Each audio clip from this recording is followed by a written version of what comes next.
Here, gastrulation in frog is explained with the important terminology.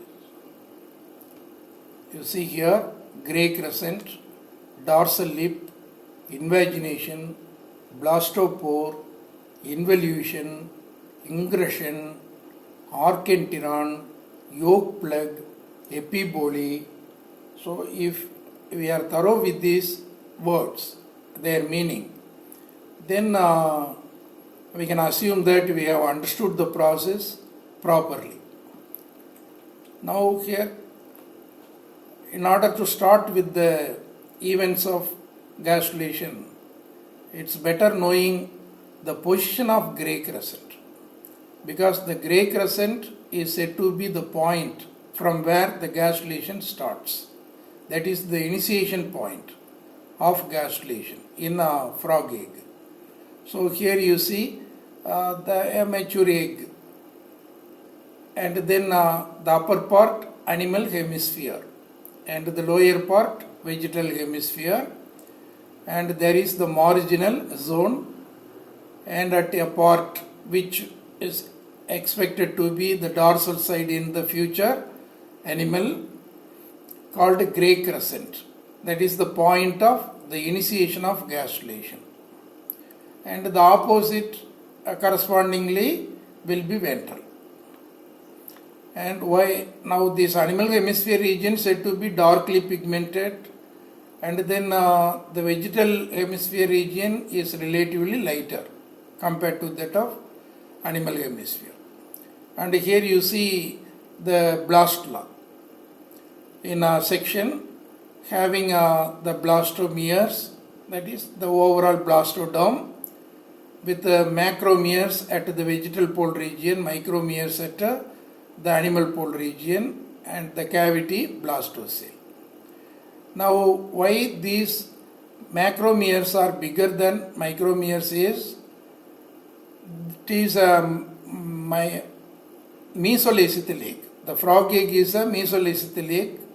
So during cell division, that the cells which are at the vegetal pole region will get accumulated with the yolky material, and here you call it as yolk laden cells. Even because of the presence of the yolk at the vegetal pole region, the cell division process is somewhat slower at the vegetal pole compared to that of the speed of cell division at the animal pole region. Anyway, you see all these parts of blastula. And then coming into the part events of gastrulation, you see at the point of gray crescent, a depression is formed, and the point of depression is said to be dorsal lip, and the cells will start moving inward from the point of depression. So the inward movement of cells will become into a sac this way, will be leaving a sac, a cavity at the center and forming a sac. So the newly forming sac, due to this inward movement of the cells from the point of dorsal lip, is said to be invagination. So the process of the inward movement of the cells from the dorsal lip region called invagination, and subsequently there will be reduction in the area of blastocele. Here you can see the change in the shape of certain cells at the infolding region of the archenteron, and such cells, in order to make their migration process easy, changing their shape, what are said to be bottle shaped cells. That way archenteron is going on enlarging, and subsequently there will be reduction in the area of the blastocele. That is one point regarding invagination. And then at the dorsal lip region, you assume that there are the determined cells which are going to form the chorda mesoderm just beneath the ectoderm. Now here the cells will start moving simply like an U-turn movement, a migration of the cells beneath the ectoderm region. So the cells which are here will multiply and start making a layer beneath the ectodermal layer, what is said to be chorda mesoderm, and it will going on increasing, expanding to form the mesoderm in course of the gastrulation process.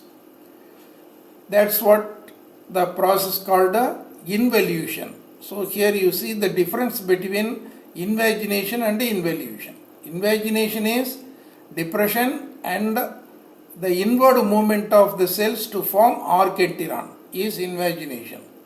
Involution is the in-turn migration, that is U-turn migration of the cells from the dorsal lip region to fill in the space beneath the ectodermal region, which is going to form the chorda mesoderm, and later on that will be the prospective mesoderm. And in addition to that, you assume that the cells which are on the animal pole region, the ectodermal cells which are on the animal pole region will be multiplying into many and will start moving all over the part of the gastrula embryo, making an ectodermal cover over the surface of the gastrula embryo.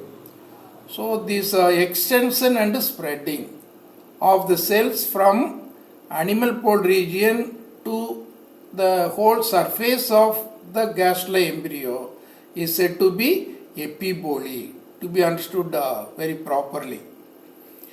And in the meantime, here one more very important process of gastrulation in frog is yolk plug, formation of yolk plug. It's nothing but the protrusion of the yolk laden cells at the vegetal pole region of the gastrula, that is the part undergoing gastrulation process. So due to the enlargement of arc enteron, gradual enlargement of arc enteron, and the pressure developed over these yolk laden cells, which will be protruding out to an extent, not fully. They are not going to get detached from this gastrula embryo. Just it is simply showing its face outside, what is said to be yolk plug. So this also a word to be understood, and how it is formed and all those.